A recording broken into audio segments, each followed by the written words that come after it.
Welcome to the Great People Show, your guide to greatness, your GPS to excellence. Here's your host, J.J. White.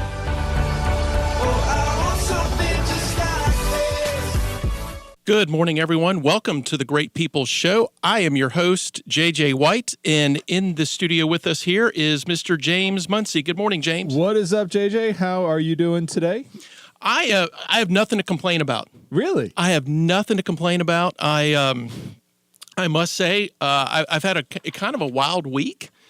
I have plenty that I could complain about, but I've just chosen not to this morning. Well, if you were going to complain. If I were, what would I complain about? Well, the first thing was I got in a car wreck on Monday. Ooh. So I'm just going to stick to the facts because I don't want to complain about this. All right. And in a lot of our time that we've spent in the show, especially over the last several weeks, is about just us being able to maintain our own mindset about things, the presence that we have in certain situations. I've mentioned this for a couple weeks now on a book that I've read called The Big Leap, which has been very transformative for me. So I get in this wreck. I got hit by a passenger van. An Ford F-350, not a small one. Yeah, those are beefy. It was very beefy. And so I get hit with this van, and the first thing I did when I get out of the car, and I'm literally just kind of trying to get my attitude together on this whole situation, right? Trying to figure out what just happened, is I was in a total different place with where I was. I went over, and there was an older woman that was the driver, and I could tell she was angry. Like she was like upset, but really kind of angry because she was an employee of the company's bus. So right. to her, when you and I get in a wreck, normally it's us in our vehicle. Yes. With her, it's her and her livelihood. So sure. I saw her getting very upset about this. And, of course, I went over and said, are you okay? And she said, yeah. She was huffing and puffing, right? And she was still in the van. And the very first comment that I said to her was, if this is the worst thing that happens to us today, I think it's going to be okay. And of course, she did not comply with that at all. I mean, she was like, well, I don't see it, whatever, she was getting really upset. And I was able to really kind of live in the moment. Like I literally, because it wasn't all her fault. Let's put it that way. Okay. I need to be careful about what I'm admitting to on national radio. I understand. And so what happened was I did not complain. I did not get upset. I did not start thinking about, well, woulda, coulda, shoulda, didda. Right. And all of that was a result of really what we've been talking about here on the show. And we had already decided to do a topic today on how people complain, why they complain, things of that nature. So it was very fresh in my mind. I said, this is perfect. This is what I'm going to talk towards today is all these. Who wouldn't complain about that? I would complain for sure. Yeah, me too. And now, I would have. Yeah. Are you okay? You look okay? Are you hurt at all? Yeah. So I'm physically fine. I haven't really been able to drop a lot of the anxiety that I acquired during it. I was talking to someone that actually it was in our office building parking lot. And I was talking to someone that manages the parking lot. She's like, wow, it kind of almost sounds like a little mini PTSD right there. Like just the way I was describing it. I was like, I think that's kind of natural whenever you get slammed into the side of your car with a truck going about 30 miles an hour and she didn't really put on any brakes. It's a traumatic event. Yeah. Yeah. Well, you being in spending some of your time in fire EMS, you know all about that kind of stuff. Yeah. I mean, you witness things that are thousands times worse than what even though I was waiting for you to show up with the jaws of life. Yeah, sorry about that. Yeah, I was just waiting to tell someone I know James Muncie. Where's he at? Yeah. But actually, nobody showed up because it was in a parking lot. So yeah, but the thing is that sometimes you have people even in minor accidents. We've seen people have legitimate heart attacks just from the anxiety from that moment. All intense. That adrenaline enters the system, and people have all different reactions to these things. Yeah. But regardless, you're not complaining because I know that's what we're talking about today. So you're not complaining about this. And so much of what this topic is around is actually what we do in our head, not just what we say, which clearly is how we identify the problem. Here's a question I frequently ask people. When your alarm clock went off this morning, how long did it take you to start complaining just in your head? Oh, instant. Yeah. And you're thinking about, do I need to get up right now? Why do I have to go do some of the things I got to do today? Do I really need to do this? We have more than enough that we could complain about. And that's what we're talking about on today's show. So in just a moment, we're going to take a break. When we come back, we are going to talk more about the whole complaining issue. Why do people complain so much? Why is it a big issue? So stay with us. We'll be right back. You're listening to The Great People Show.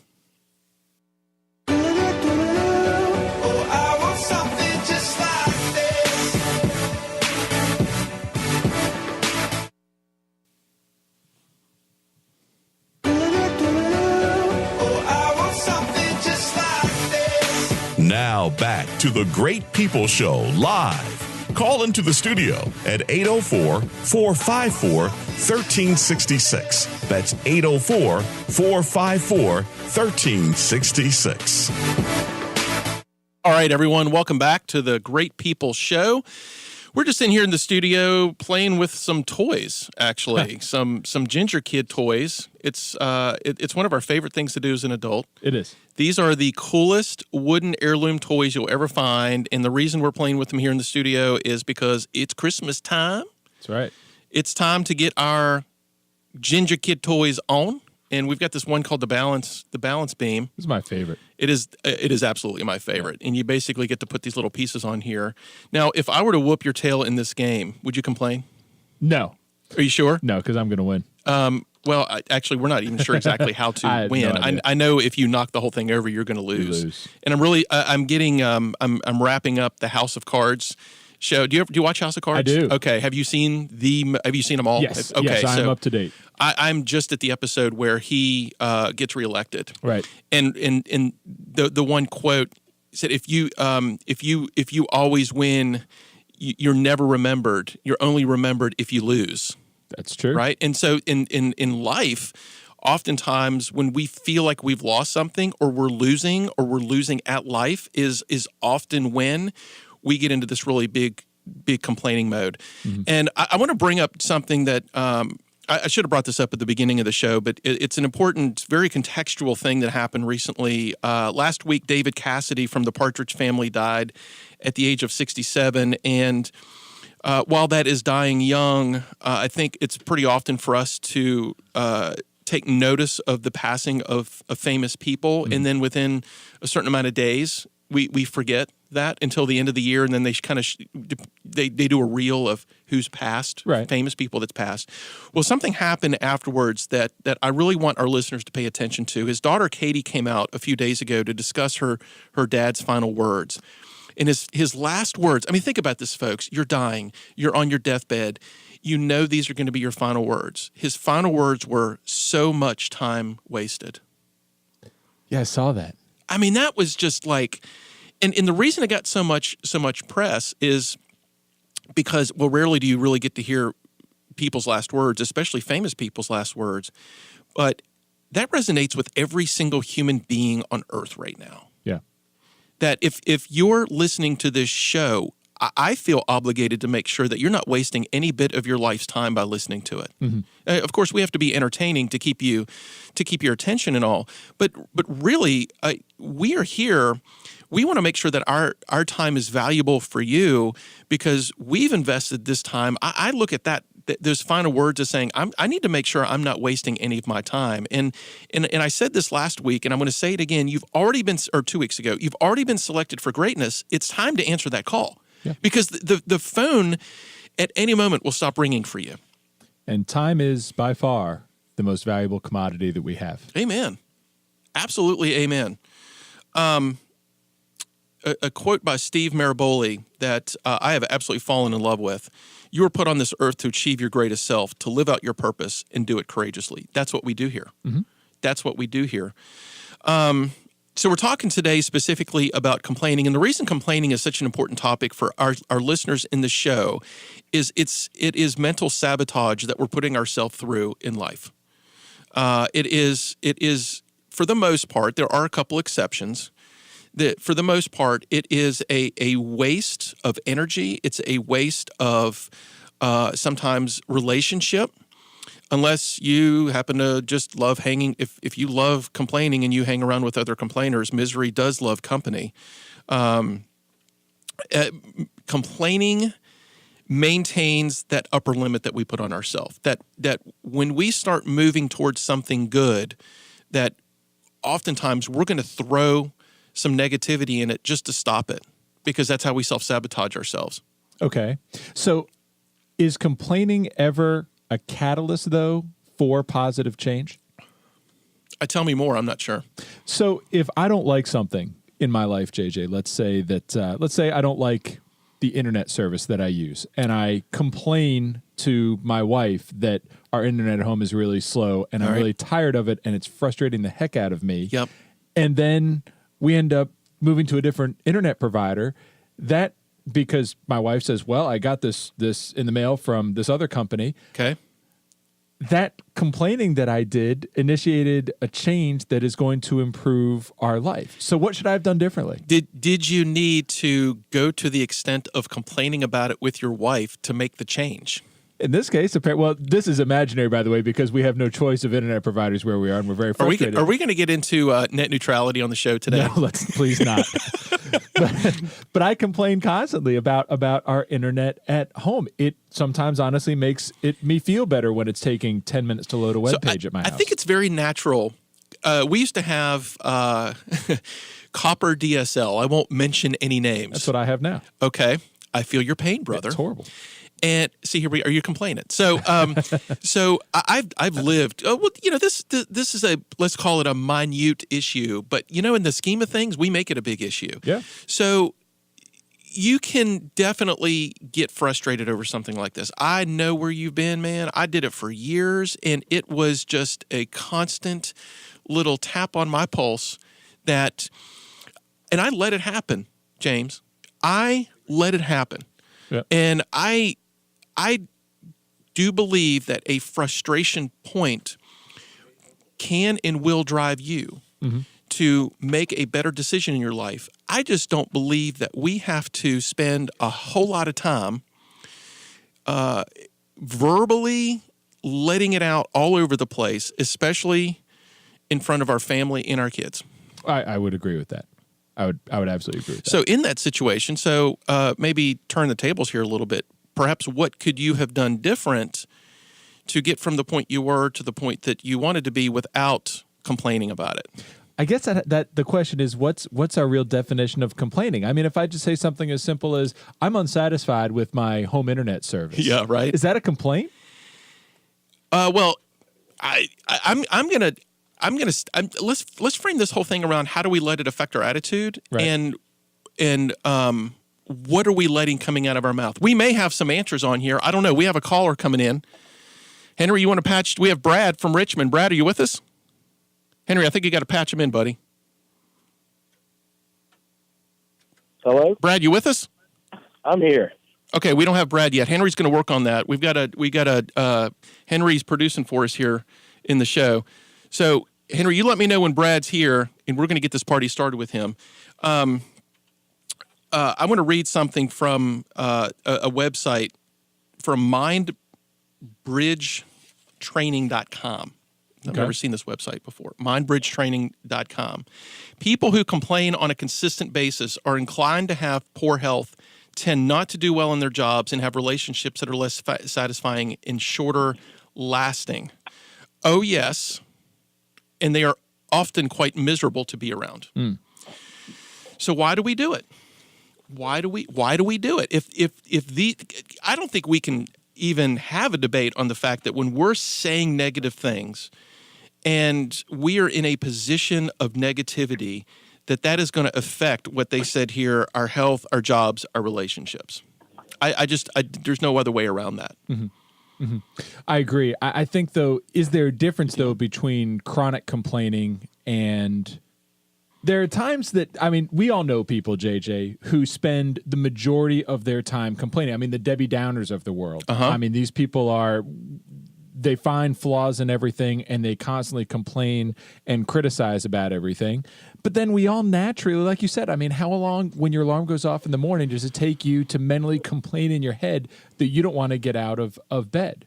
It's our default. It's natural. It is. It really is. It's the easy. And so we went to Facebook on Monday night, as we always do, with our research question, and tremendous amount of meaningful answers. And some of the, let's call them themes that were on there, is that because the question was, why do some people complain so much? The question was not, why does everybody complain a little bit? Because we all do that. Right. Everybody complains a little bit. There are some people that complain from our perspective way, way too much. Ryan on Facebook Live says they complain to avoid personal accountability. I totally concur with that. It's deflection. We've all seen that. Definitely. Absolutely. It's total deflection. And another piece of this is, I guess you would call it not necessarily habit. I mean, that's another piece of this that I want to get into. But there's just so much unhappiness in some people's lives. There's just so much unhappiness that people don't know what to do with it. They really don't. Yeah. They don't know where to. They don't know where to put it. Let me put it to you this way: complainers are confused. They really don't know what their life is supposed to look like. Mm-hmm. They do not know that it's not supposed to look like this. Right. If someone that can always find the negativity in something, that can always find something going wrong, then they just really don't know what else it looks like. So on today's show, we're talking about why do people complain so much? Now back to the Great People Show live. Call into the studio at 804-454-1366. That's 804-454-1366. All right, everyone, good morning. Welcome back to the Great People Show. I'm JJ and my big bad partner in crime right here, James Muncie. What right up? Here. Playing with some Ginger Kid toys, wooden heirloom toys. These are amazing Christmas presents. If you are, if you're buying anything for kids or grandkids, especially at a age of like, let's say 1 to 4 to 5, something like that, these gifts will last an absolute lifetime. Yeah. I mean, they are really, really cool. If you're just adults and you're looking for adult fidget spinners, this is also a perfect solution. Sit here and play with it on your desk. We're on the balance right now, it may not be.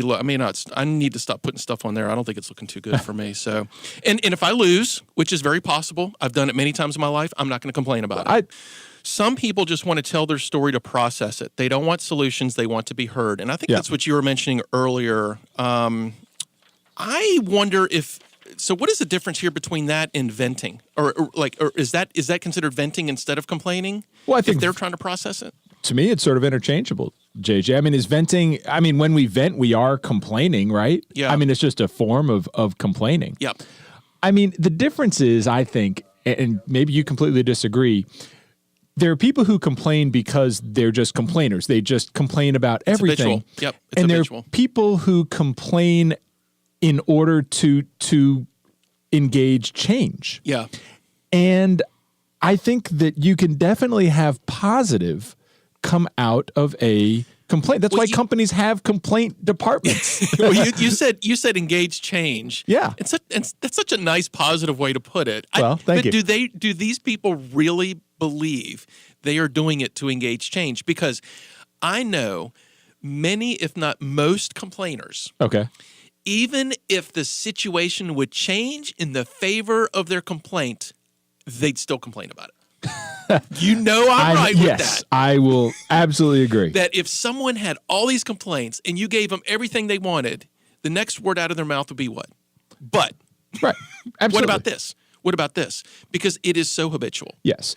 And there are people, and I'm sure there are people listening right now, you know who you are, who are those people who complain and aren't even really looking for a solution to those complaints. You're exactly right. You complain because it's just who you are. Yep. And that's where the habitual thing comes in. Yes. And I have to believe that if someone is in that position of you're complaining a lot, obviously your frame of mind is very deep into negativity a lot, that there has to be somebody in your life that is bringing that up to you, that somebody is being so brutally honest with you. They say, you know what, you complain all the time.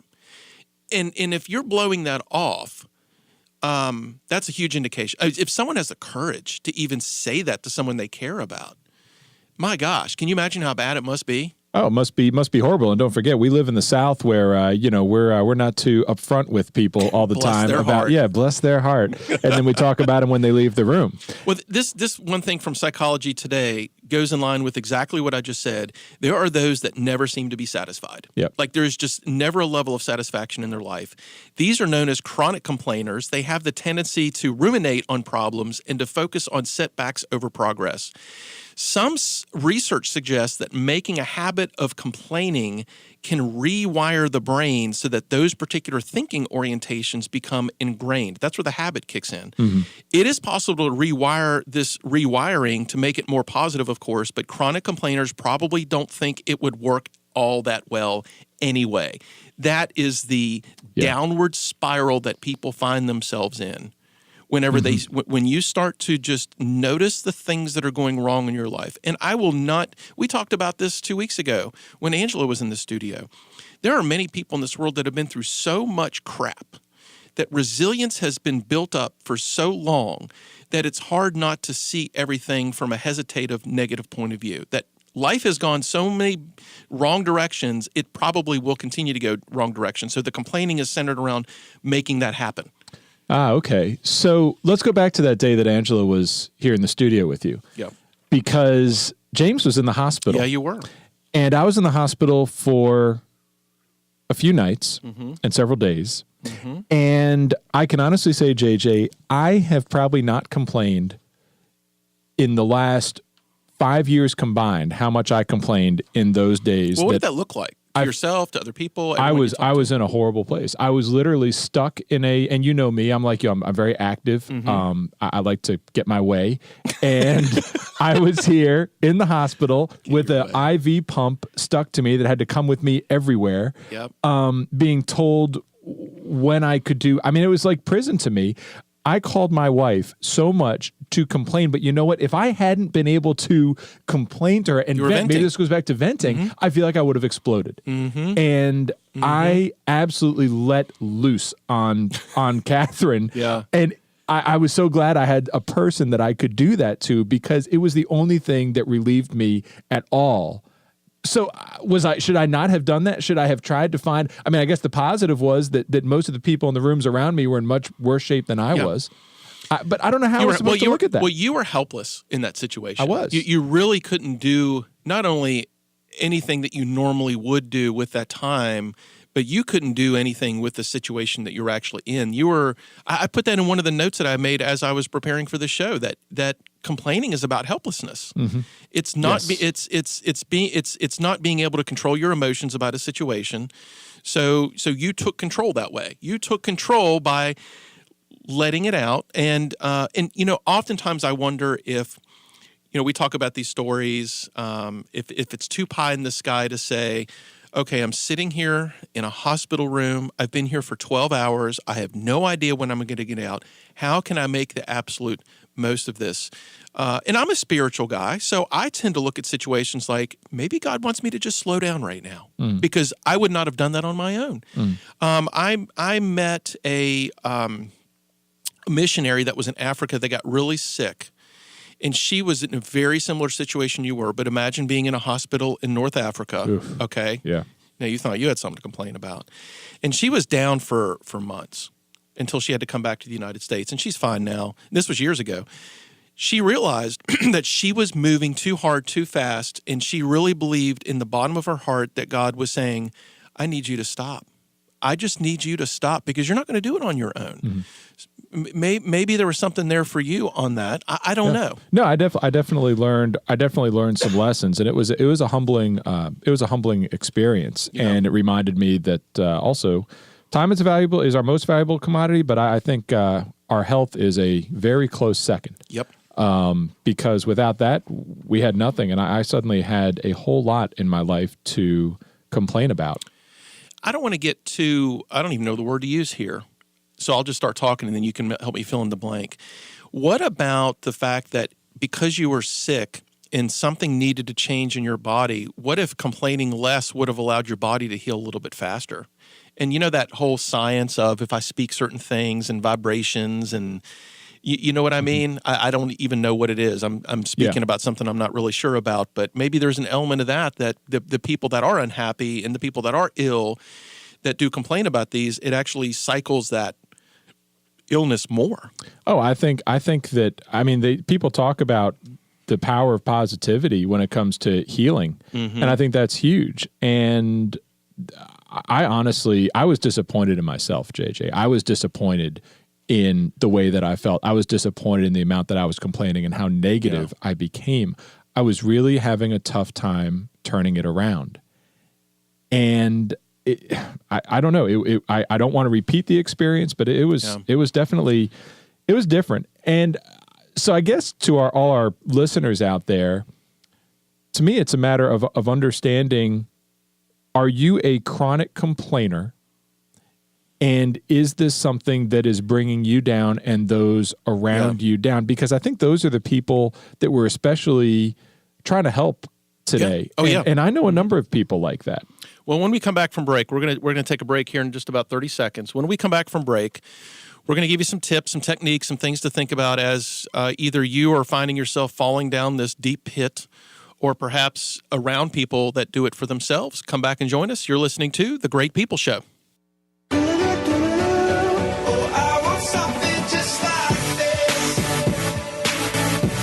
The Great People Show will be right back. Call into the show at 804-454-1366. That's 804-454-1366. Now back to The Great People Show live.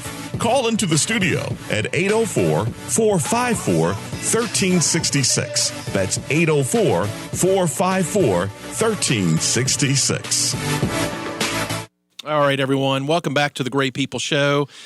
You can either hear us on live when we're on the radio, 97.7, catch us later at Apple iTunes Podcasts, which all of our shows are on. It's a great personal development series, in my perhaps non-humble opinion. And we're coming to you live here in Richmond, Virginia. We promised, because we've been talking about complaining, we will stop complaining about complainers. I hope we're not doing that. I hope not. I hope we're not doing that. We're trying to help. That we'll start to hit it on the upswing. Yeah. I do want to read a couple. They were fantastic Facebook responses from our research question on Monday night. And in a general sense, a lot of people said that it's a habit, it's for attention, and it's based on self-centeredness and ego. Sarah Tolley said, I think that sad stories or pitiful happenings get more attention than happy ones, and they become easier to talk about. More people will commiserate with the sad story. That's totally true. I think people get drawn in when people say, I get more heartfelt towards someone. If someone's complaining about something because of things bad happening in their life, I get drawn into that because I want to help them. No, if they open up to you. Yeah. So absolutely. Some people, I think, to Sarah's point, feed off of that because they're sharing it so much that other people give them attention for it, and it just feeds the beast. Jennifer Perro said, it's easier to complain than it is to take action to change the situation. Absolutely. Change is hard. You mentioned earlier, perhaps it's to make change, but in my opinion, I don't know that they would even accept the change. I was going to say, somebody who is like this, who is negative, who is a chronic complainer, I tell you what, you are going to have to be really intentional about making that change. It is not going to be easy because it's honestly, I think it's a personality type. It is. JJ. It's deep. And we mentioned earlier, it's about rewiring too. You get rewired. So to try to pull yourself or others out of this whole, do I complain too much rut, let's talk about 3 questions that could perhaps eliminate or at least slow down the tsunami of complaining in your life. Number 1, is my complaint specific and contained or general and vague? So your point earlier, internet service, right? Yeah. I wish my internet was a lot faster. Yes. I can't believe it's that's pretty that's pretty specific. General complaint is I'm having such a bad day. I just really don't feel that good right now. Just if someone has to ask you the question, well, what's made it a bad day? Or what specifically hurts you right now? I notice that big time in the kids. When they complain, their complaints aren't specific. Right. They're just cranky. Well, you see people now, and it's a pet peeve of mine. You see people doing it on social media. I mean, we've all seen those Facebook posts. Boy, this has been a really horrible day, and then they don't put any. They're just. Well, let's face it. They're waiting for someone to comment and say, "Okay, I'll bite. What was so bad about your day, absolutely. Mary, Bill?" Right? Yes. So that's number one. Vague general complaints usually refer to problems that have no solution, like the weather. Mm-hmm. I mean, seriously, that's the other big one that's part of this is what you're complaining about really in your control or out of your control. Number two, this is another question you can ask yourself or ask other people if they're just complaining too much. Are your complaints the same ones over and over? And that's big for friends and family. Yeah. I hear it all the time, right? If you're saying that about someone or to someone about their complaints, because it might be that your complaints are a way of getting empathy or an indirect way of asking for help. Mm-hmm. Mm-hmm. Literally, I keep calling. I keep sharing this out to people, and I still feel the same way. I still have a poor attitude towards it. Yeah. Yeah, I like that. I like that a lot. And so with that, JJ, would you confront these complainers in your life and tell them what they're, I mean, at what point is that helpful, and at what point is that going to damage relationships? So you use the word confront. I use the word coach. And that's easy for me to say because that's kind of what I do for a living. Yep. Right? Sorry, I used a very negative word there. I tend not to. No, I think it's, trust me, there are definitely situations where you need to confront. Mm-hmm. Okay. And it depends on who it is. If I'm in a relationship with them, you kind of know who can be, I could be very direct with you because you could be very direct with me. We're direct guys. Yeah. There's certain people in your life, though, that especially the closer they are to you, like spouses and other family members and just good friends, I lead with a question or a quasi question. Like on this particular one where if it's the same complaints over and over is, I hear you say that often. Is everything okay? Mm-hmm. And so you're positioning it from a position, I don't know if I can use that word twice. Yeah. You're positioning it from a place of love, right? I hear you say that often. What's going on? Mm. And then you have to get into that listen only mode. And then you can start to attack the complaint with them piece by piece by piece, because the other side of it is you get too direct and say, you just complain about that all the time and you don't seem to want to do anything about that situation. So I'm not sure what to tell you. Mm-hmm. Be careful. They're looking for that answer because if they're in misery over something and you just made them a little bit more miserable, guess what they're saying in their head? See, I told me so. Yep. It reaffirms. I told me so. Reaffirms the whole thing. I told me so, which sounds like something one of my kids would say out of poor grammar. So number 3, these are these questions you can ask yourself to slow down the complaining in your life or someone else's life. Mm-hmm. Number 3, are you afraid that if you don't focus on the negative in a situation, you'll be unprepared for a major disappointment? And I think of sports in that situation, where if you think that if you're coaching or your parents are playing, you have parents and you have a kid playing sports, that if it's not gonna go well, you're going to start complaining before the game's over. I see that in Isaac's football all over the place. Mm-hmm. People start complaining about every single thing a ref does because you're losing.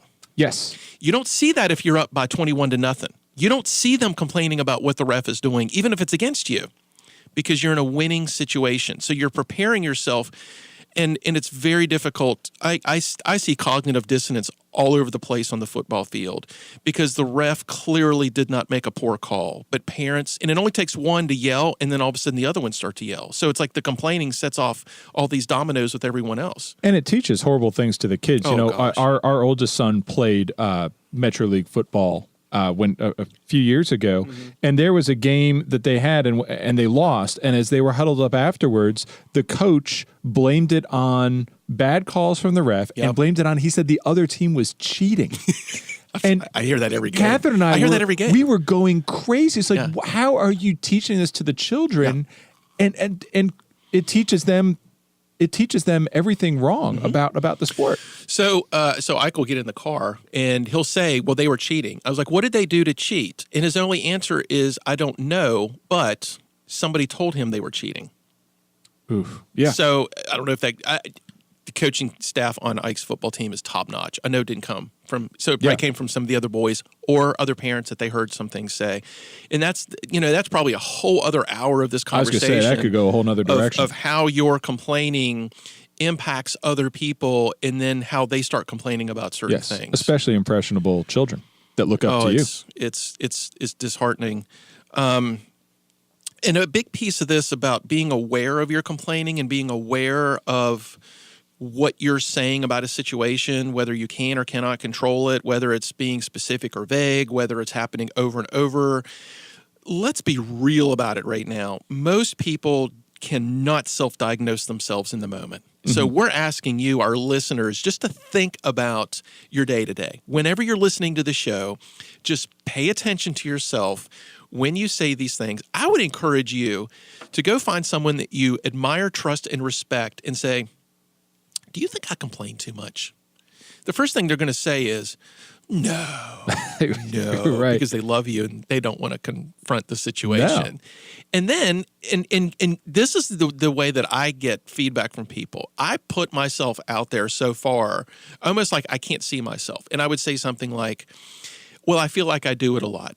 I feel like I do it way more than I should. Like I position myself as doing these things in front of that person because they normally at that point would say, well, yeah, I mean, kind of, yeah, now that you mention it. Yeah. And then they get really more open about it. And that's maybe just as hard as self-diagnosing ourselves is to be able, just as hard as to take feedback from people that we trust. It's extremely hard. Yeah. And I don't know. I'd be interested to try that out. I'm going to read another Facebook comment we had on our research question, which was very powerful, from Debbie. Complainers have an insatiable desire for others to sympathize with how much others have wronged them. Mm-hmm. To take it a step further, if they can reach the level of empathy from another person, they have accomplished their goal. Oh, yeah. Yeah. And that is that ties into where we want to start to bring the show in for a landing. We mentioned at the top of the hour what we're really going after here, which is the fact that you've already been selected for greatness in your life. There's already been a call bestowed upon your life. Mm-hmm. If you're a spiritual person, you know exactly what that means. If you're not a spiritual person, then you may have your own form of what that purpose or that call is. You just lost the ginger kid. I'm sorry. Did you hear that, listeners? That was wood hitting the table because James lost. I'm not going to complain. Right in the middle of my most inspirational monologue I've ever felt in my entire being as a human. Are you complaining? I am stating fact, my friend. Where was I? Henry, where was I? What was I saying when he started to mouth when he didn't mouth off. When he started to lose our game here, what was he saying? Are you hot mic'd? Yes, I am. I can't hear you. Well, are you on, Henry? Yes, I'm on. No, I can't hear you. Well, you were bringing it home. Henry, our listeners are wondering if Henry actually exists. He's here. But no, you were, and I apologize, but no, you were sort of bringing it home and don't summarizing. Apologize. I'm glad you lost. Yeah. Well, don't apologize for losing in a game in which we are playing, my friend. Do not ever I owe you apologize lunch. for that. Let's just take a couple steps backwards. Mm-hmm. That we are called to greatness. It's a done deal. If we spend so much time of our life finding out what's wrong with it, finding out what's wrong with the people around us, finding out what's in our way on a regular basis, because let's face it, boom, I just caught that. That's what the complaining is really about. Yes. It's about looking for everything in our way, many times putting things in our own way because we don't feel we deserve that greatness. I think that's right. And I think sometimes it's easier to complain. Oh, it's as easy as breathing. Yeah. Some people may be complaining right now that we've been talking too much. Probably so. I doubt it. Just kidding. Next week we'll talk about ego. Yes, that's that needs to be on the show. Yeah, that could be. Because no matter what we talk about, you talk about anything that gets in your way of striving towards what you've been called to do. It's the ego. Mm-hmm. That is that proverbial man in the mirror. Yep. Woman in the mirror. Thing in the mirror that tends to get in your way. So as you think about the rest of your day, everyone, as you think about your life, I'm going to ask you to think about two things. What was I called to do today? You don't have to get so in depth that it's the rest of your life. Mm-hmm. What have you been called to do today? And are you going to actively complain about the things that are happening to you? Or are you going to look at them in a different way and see them as things that are happening for you?